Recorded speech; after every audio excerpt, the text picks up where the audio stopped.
Sir, এই যে এই দেখেন, এই বিদ্যুতের পিলারটা সরানো লাগবে। এই পিলারের জন্য এই জমির মালিকের নাকি অনেক সমস্যা হচ্ছে। দেখেন তো স্যার, কিছু করা যায় কিনা। আচ্ছা দেখতেছি, আমি বুঝতে পেরেছি, তুমি নোট করো। ও স্যার, আপনারা আয়েছেন, দেখেন আপনাদের এই বিদ্যুতের পিলারটা একদম আমার জমির মাঝখানে। আমি মিস্ত্রি নিয়ে আসি ঘর করব, তাই পিলারের জন্য ঘর করতে পারতেছি না। মিস্ত্রি কয়েছে যদি ঘর করতে হয় তাহলে আপনাদের এই পিলার নাকি সরানো লাগবে। আমি আপনার কষ্টটা বুঝতে পেরেছি মইনুল ভাই, আপনি আবেদন করেছিলেন, এই জন্য এসেছি। আর বিস্তারিত যাচাই বাছাই করে আমি আপনাকে অবশ্যই জানাবো। ও স্যার, এ যাচাই বাছাই কবে করবেন আর আমার সমাধান কবে দেবেন? আমার তো ঘর করা লাগবে। শান্ত হন ভাই, আপনার যে কোনো একটা সমাধান দেওয়ার জন্যই আমি এই সরজমিনে আসছি। দেখেন মইনুল ভাই, এই প্লাটটা সরাতে গেলে বিদ্যুৎ অফিসের কিছু নিয়ম আছে, আপনাকে তো সেই নিয়মগুলো মানতে হবে। কি নিয়ম মানতে হবে ভাই? প্রথমে আপনাকে বিদ্যুৎ অফিসে একটা আবেদন জমা দিতে হবে, তারপরে জমির দলিল, পর্চা, নামজারির কাগজ এবং আপনার জাতীয় পরিচয়পত্রের ফটোকপি জমা দিতে হবে। তারপর আমাদের প্রকৌশলী টিম এসে এই জায়গাটা পরিদর্শন করবে। এরপরে এই রিপোর্টটা ঊর্ধ্বতন কর্তৃপক্ষের কাছে যাবে। তারপর অনুমোদন পেলে আপনার এই বিদ্যুৎ পিলারটা সরিয়ে দেওয়া হবে। অনুমোদন? ও স্যার, এ কিসির আবার অনুমোদন? আমার জমিতে পিলার রয়েছে, পিলারের জন্য আমি ঘর করতে পারতেছি না। সরাতে কইছি আপনারা পিলার সরাই দেবেন, এই জায়গায় মানুষের অনুমোদন লাগবে কেন? আরে ভাই, আপনি একটু শান্ত হন, আপনাকে বুঝতে হবে তো নাকি। আপনাকে জেলা বিদ্যুৎ অফিস থেকে অনুমোদন নিতে হবে, অথবা আঞ্চলিক বিদ্যুৎ অফিস থেকেও অনুমোদন নিতে হতে পারে। বুঝলাম না তো ভাই, আমার জমিতে আমি বাড়ি করব, আপনারা পিলার পুঁতে দিয়েছেন আমার জমিতে, এই পিলারের জন্য আমি বাড়ি করতে পারতেছি না। এখন আবার আমার অফিসে অনুমোদন নিয়ে বেড়াতে হবে? এত কথা বুঝিনি ভাই, এই পিলারের এত সরাই নিয়ে যান করে দিলাম। আমি বাড়ি করব, এই পিলার কিন্তু আমার অশান্তির কারণ হয়ে দাঁড়াইছে। ও ভাই, আপনি উত্তেজিত হয়েন না, এটা বিদ্যুৎ অফিসের নিয়ম। আর এই পিলারটা সরাতে হলে আপনাকে নিয়মটা মানতেই হবে। আরে ভাই, এখন দুনিয়ার নিয়মের কথা করছেন? যখন আমার এই জমিতে আপনার এই পিলারটা আপনারা পুঁতেছেন, আমার কি অনুমতি নিয়েছেন? তখন এই নিয়ম কনে ছিল আপনাদের? এত কথা বুঝি না, পিলারের এত সরাই দেন ভাই। এই পিলারের জন্য কিন্তু আমার মেলা সমস্যা আছে। এই পিলার আমার জীবনে অশান্তির কারণ হয়ে দাঁড়াইছে। এই দেখেন, এই তারটা চলে গেছে আমার ঘরের উপর দিয়ে। যদি বাইসেস কোনো দুর্ঘটনা ঘটে, এই তার ছিঁড়ে যদি আমার ঘরে পড়ে এর দায়ভার নেবে কিনা? আপনারা নেবেন? পিলার পুঁতে থিয়েছেন আপনারা, এখন নিয়ম দেখাচ্ছেন আপনারা, কনে পাইছেন এসব?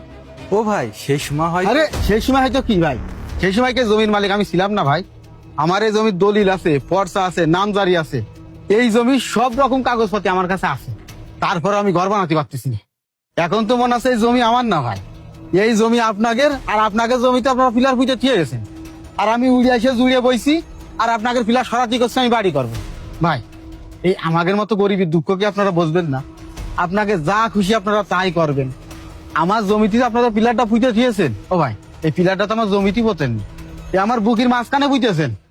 কয়টা টাকা জমাইছি, একটা বাড়ি করবো, পিলারের জন্য করতে পারতেছি না। শুধু এক পিলার দিয়ে তো জ্বালাচ্ছেন না, এই বিদ্যুতের বিল ভাই, ঘরের ভিতরে একটা বাল্ব জ্বলে, একটা ফ্যান চলে, তাও তো কারেন্ট ঠিক মতো দেন না। রাত 12টার সময় চলে যায়, সকাল 7টার সময় আসে, আর বিল আসে কত 1000, 1200, 1500 টাকা। এইটা তো গেল ভাই, এরপরে জ্বালার শেষ নেই। জ্বালার কি শেষ আছে?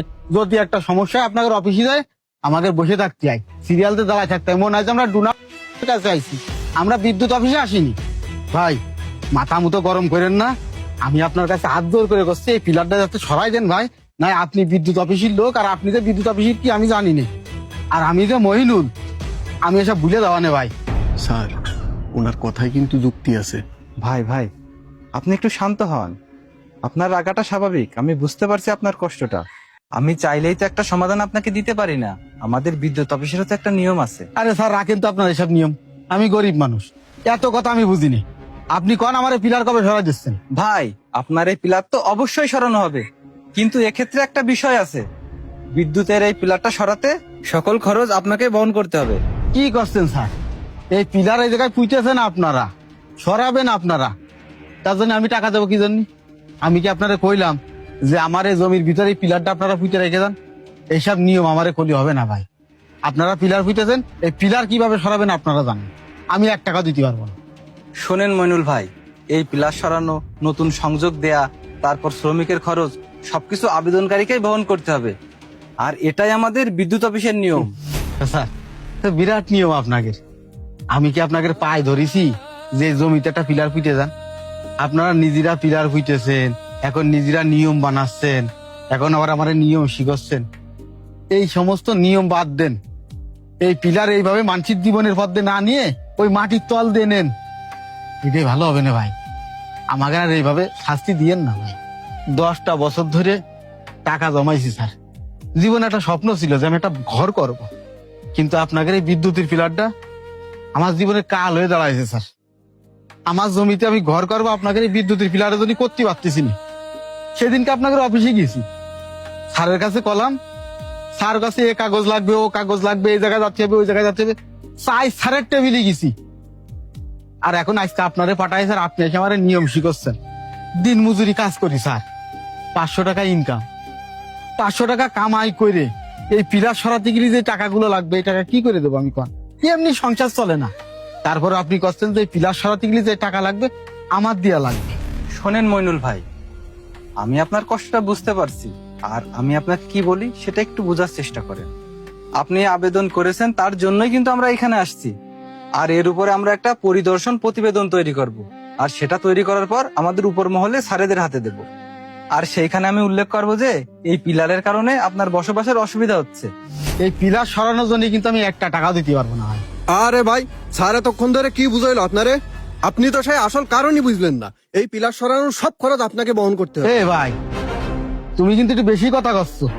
তুমি কিন্তু মাঝে মাঝে গ্রামে আসো করে দিলাম, আমি কিন্তু তোমার ভালো করে চিনে রাখতেছি।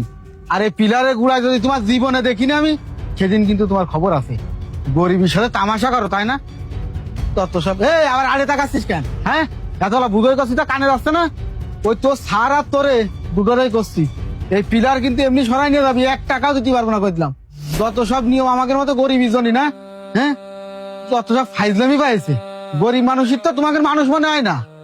ওই বিদ্যুৎ অফিসের লোকেরা গরিবের উপরে ওই জাতা কল দিয়ে খাচ্ছে, গরিবের রক্ত চুষে খাচ্ছে। ওই আল্লাহ তোকে বিচার করবে, এটা মাথায় রাখিস। এই কথাগুলো তারাই বুঝতে পারবেন যারা এই সমস্যায় পড়েছেন। বাস্তবতা হলো আমাদের অনেকের জমিতে এমন বিদ্যুতের পিলার থাকার কারণে আমরা সেই জমিটা কাজে লাগাতে পারি না।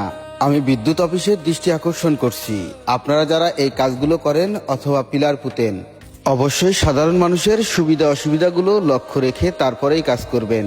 জনস্বার্থে প্রচারের জন্য ভিডিওটা শেয়ার করে দিবেন। ধন্যবাদ।